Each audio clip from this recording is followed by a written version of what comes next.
এটা আমাদের বাংলাদেশে একজন ভাইয়ের দোকান।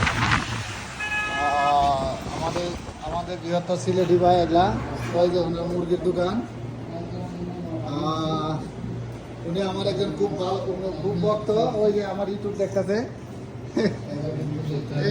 এই যে আমার ইউটিউবের চ্যানেলে ভিডিও দেখে আসলাম অনুসারে এই যে আমি দেখা যাইতেছে।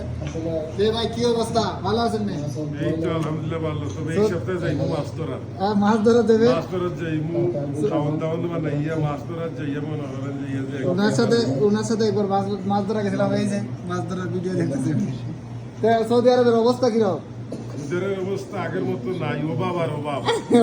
মানুষ যাই বলে পাগল হয়েছে, গরিবরা গরিবই জিতে আছে আর মালদাররা আরো অতিরিক্ত মালদার জিতে আছে। এর জন্য পরিস্থিতি বেশ ভালো না। মানে সৌদির এখন বর্তমানে আচরণ কিরকম? আচরণের এটা হন যাইতো না, মোটামুটি কোন রকম আছে। অভাব বাদি আগে এই দেশের নাগরিকের শরীরে কত গুস্ত আছিল, আর তো সবলা লড়া লড়িত। এখন এমন অবস্থা হয়েছে শরীরের গুস্ত এগুলা মনে করেন যে নিম্যাংশ হয়ে গেছে, আর নাই। এরা কি আচ্ছা সৌদিরা কি মুরগি খায় ভাই? এরা তো মুরগি খায়, মানে এগুলো মুরগি না খাইলে খাইব কি? এই দেশের লাগি এটা সস্তা। এরা এই জিনিসটা বেশি খায়। ভিডিও চলতে আছে, আমার লাইভ চলতে আছে, বুঝছেন? আমার কেন চলতে আছে চাই রোয়া দিয়া।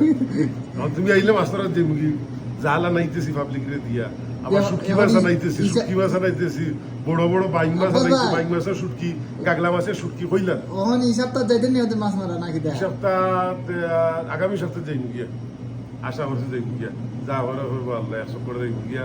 পানি শুনছি শুকাইছে, মাছের সাইজ বড় হইছে, আর ইয়া বড় বড় মাছ রে সুইলা ফেরাই করিয়া, বুঝলেন? এরপরে মানে ইটারে বুনা করবো যখন, টমেটো ফাঁকনা টমেটোর সালাদ আলাদা, আর একটু টমেটো দিয়ে বুনা করিয়া, উপরে একটু ধনিয়া পাতা সিটা দিয়া, চিকন সব চিনির গুঁড়া চাইল দিয়া, খাওয়ার পরে সেরা লাল হইবে ক্যারে হুয়া। আপনারা শুনতেছেন যে আমাদের আব্বাস ভাইয়ের মাছ ধরে মাছ রান্না করা, সৌদি আরবে মাছ রান্না করা রেসিপি।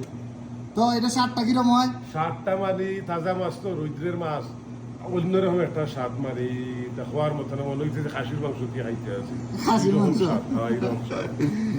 আচ্ছা যাই হোক, সবাই আমার আব্বাস ভাই লেগে দোয়া করবেন। এই যে দেখেন, এটা আমার আব্বাস ভাইয়ের দোকান।